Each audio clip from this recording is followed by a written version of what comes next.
બિહારી વાજપેયી સાહેબે શરૂઆત કર્યા પછી 100% નામાંકન, સ્થાયીકરણ, ગુણવત્તાવાળું શિક્ષણ, 100% શિક્ષણ, શાળા પ્રવેશ મહોત્સવ, દીકરીઓને ભણાવવા માટે પૂરેપૂરી સગવડ, સર્વ શિક્ષા અભિયાનની શરૂઆત પણ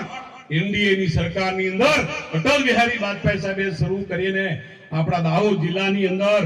મને કહેતા ગૌરવ છે 10 વર્ષની અંદર રિનોડ સાહેબ 400 કરોડ રૂપિયાના પ્રાથમિક શાળાના ઓરડા સફળ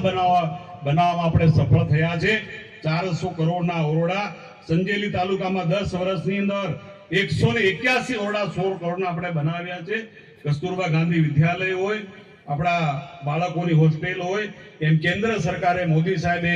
10 વર્ષમાં 428 કરોડ રૂપિયા આપીને દાહોદ જિલ્લાની દરેક શાળા હવે કોઈ નળિયા વાળી નહીં, પતરા વાળી નહીં, કોઈ ઝાડ પટેલના ફળિયામાં બેસવાની જરૂર નથી। કેન્દ્રની સરકાર પૂરેપૂરું